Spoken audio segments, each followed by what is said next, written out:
All right, so is Bitcoin going to pump? Are altcoins going to pump? Are my meme coins going to pump? Or are they going to all die, including the AI coins? I thought AI was like forever.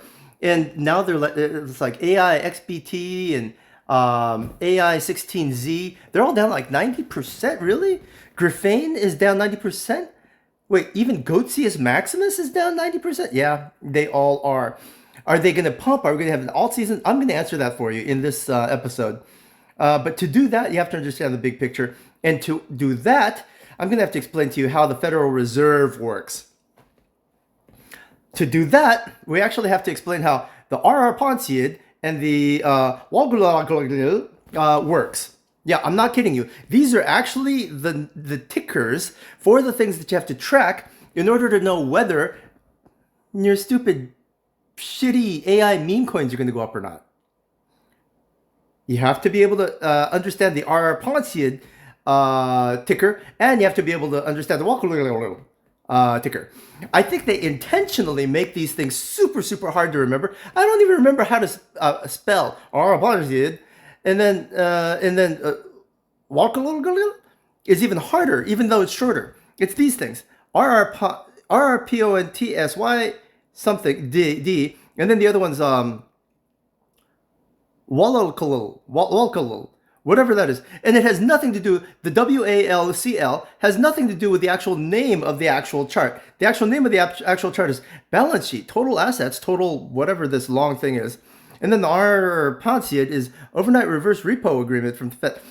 They literally intentionally do not want you to know how these things work. So I'm going to explain it to you. You can even try asking, what is it?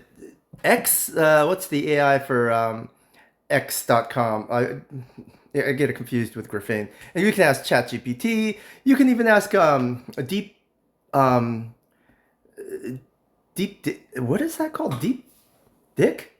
Anyway, nobody will give you a straight answer as to what R. Pontiad and what does. So here goes. Let's start with stuff you know, okay? In order for your AI meme coins to go up, or stocks for that matter to go up, what has to happen? You have to have money. People have to have excess money so that they can actually spend it.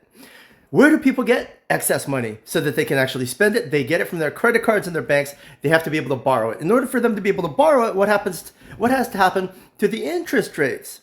The interest rates have to be low. If interest rates are low, people are like, holy shit, this is like free money. I can make 120x in 5 hours as long as the Jeets don't cheat on me. I can be rich and I can repay this bank loan in by tomorrow morning. Let's do that. Let's just borrow a bunch of money because the interest rates are so cheap. But if the interest rates are so cheap and people borrow a lot of money, what else are they going to do? Geez, I made 120x on this in 3 hours. I'm going to buy some Nikes. Hell, let's go buy some liquor. Hell, let's just go pay a bunch of strippers. What ends up happening?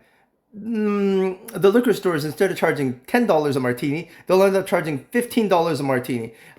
Nike, instead of being worth $80 each, now they're worth $300 each. The hookers and the strippers, instead of charging you $50 a lap dance, they charge you $150. Inflation happens.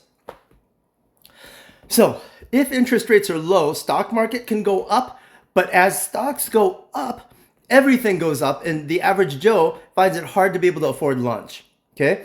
So the Federal Reserve's job, ideally their job, before they started working against the public and starting to kill you, was to regulate it so that inflation doesn't skyrocket, so that the average person who doesn't actually play the stocks can afford to eat lunch.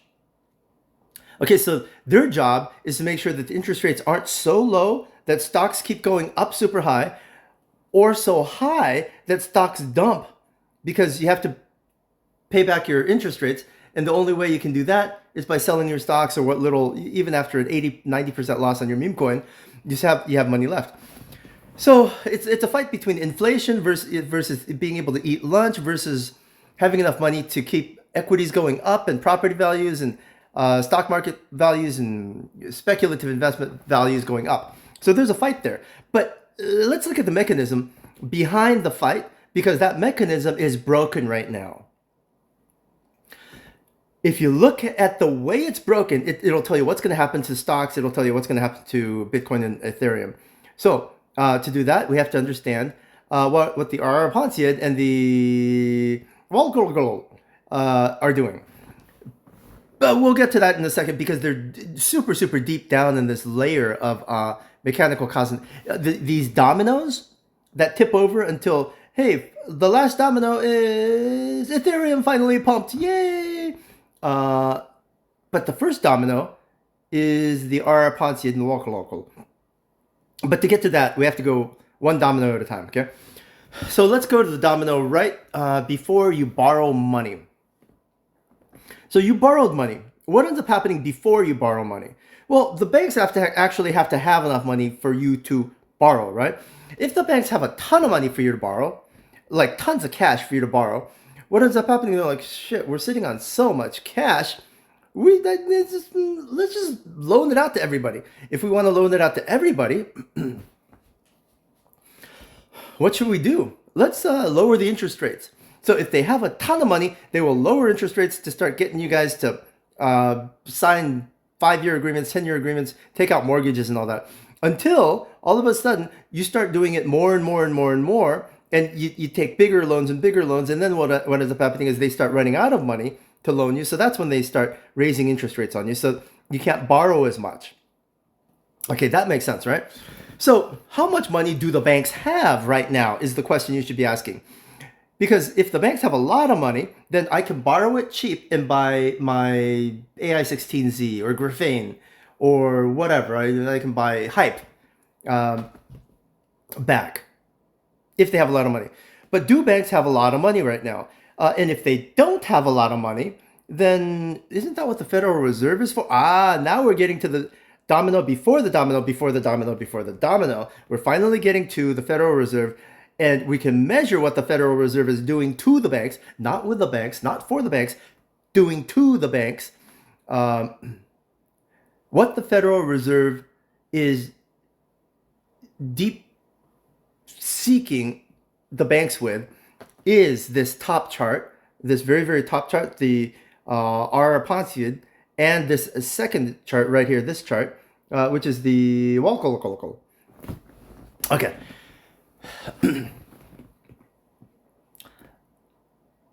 In order for banks to have a lot, let me clear my throat. Hold on. Okay, let's continue. So, in order for the banks to be able to loan you a lot of money so that you can take that money on low interest and start buying your speculative stuff, like your meme coins and like your avocados and your triple espressos and your double venti triple latte, whatever, a double caramel mocha, this, that, and the other, they have to have a lot of cash. If they have a lot of cash, what that means is that they sold a lot of their equities. Do you know this? Banks actually buy and sell equities. They buy securities. So for them to have a lot of cash, they have to sell a lot of their securities. So if banks sell a lot of securities, that's a mega whale, selling all your stocks down and everything goes down. But now they have cash for you to borrow and buy everything else super, super cheap. So you can buy all your quantum computing stocks super, super cheap if the banks sold them all, which would mean the banks would be sitting on a shit ton of cash. So the banks would lose money so that you can make money? Is that how this world works? Yay, banks. They're all about making me rich. It's not actually how the world works, is it?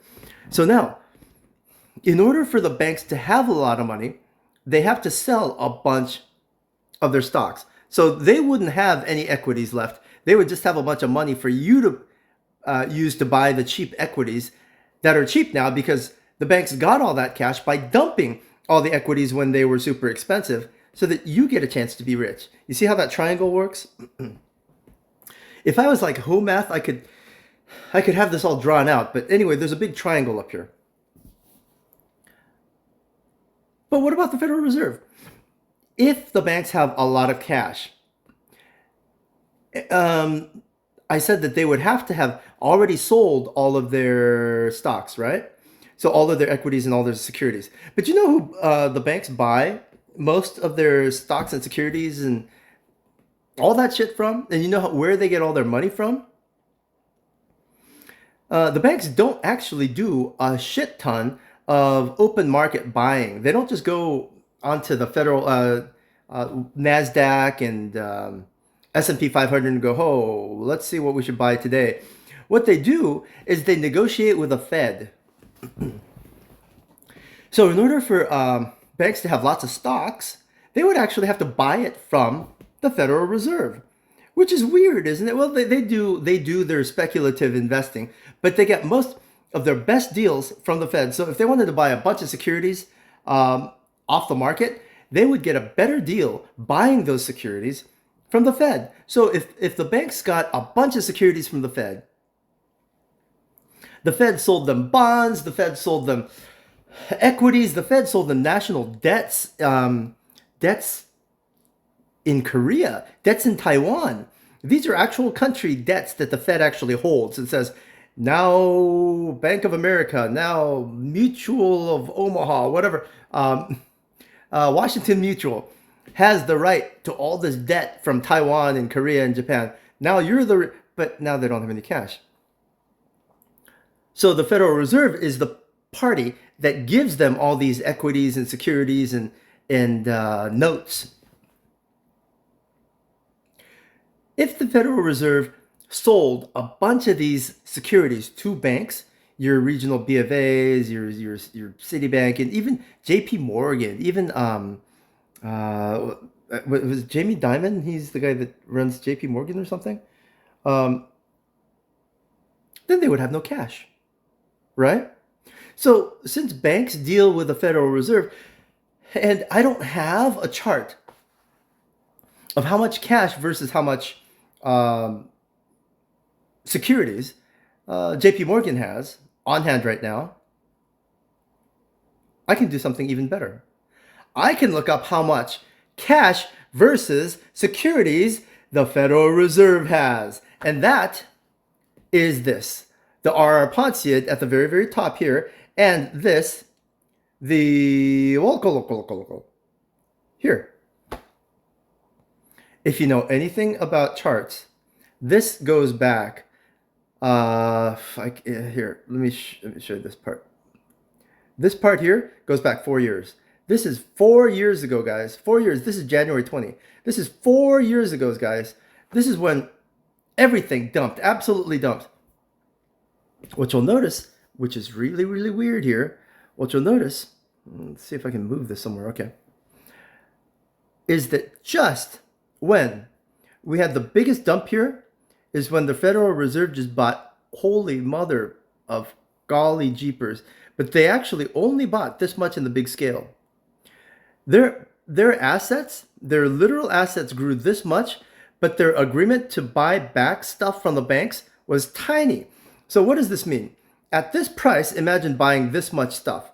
At this price, they bought this much stuff. At this price. And then right now the price is double. It's 2x. Price is literally double. And they bought this much. The Federal Reserve got twice as rich as the rest of the universe did just by buying this much during this period of time at these prices right here. And right now the price is double. Wow. Okay. So what's happening here with the Federal Reserve? What's happening here with the Federal Reserve? And holy shit, what is this here? And we're sitting here. What does this mean right here? Let me explain that to you now. This is everything that they bought during the COVID lockdowns at this ridiculous, super cheap discount price.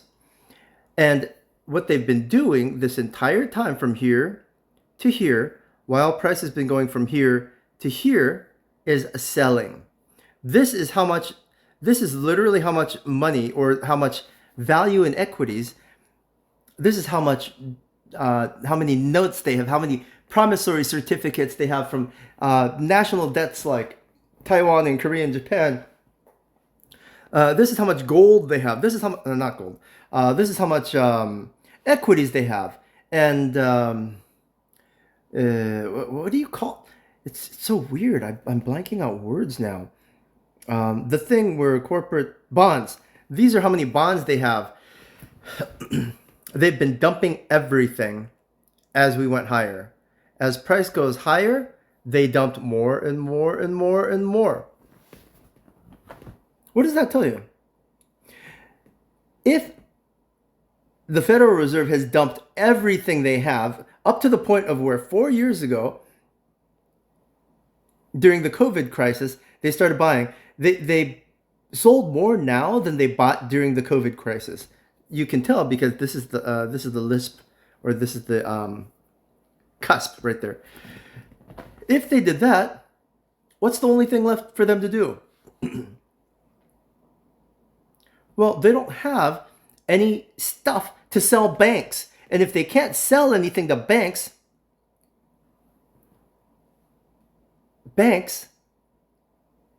can't give them their cash.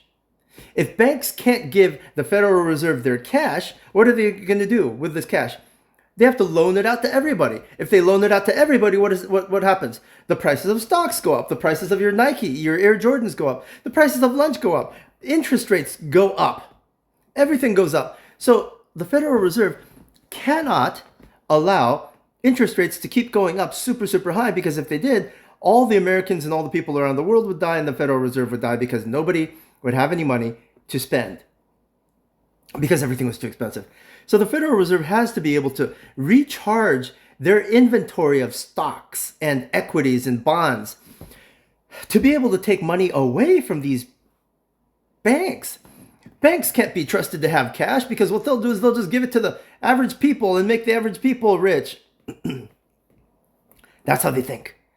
So in order for the Federal Reserve to be able to take money away from the banks, the Federal Reserve has to have stuff on their balance sheets to sell to the banks.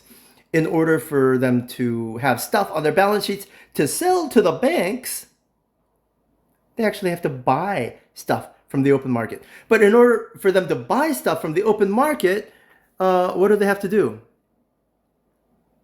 What do they always do? And why does Kennedy want to get rid of the banks? You want to see what actually happened here? Look at this. What does the Federal Reserve do in order to buy anything? I mean, look at this. I mean, really? I mean, can you look at this for a second?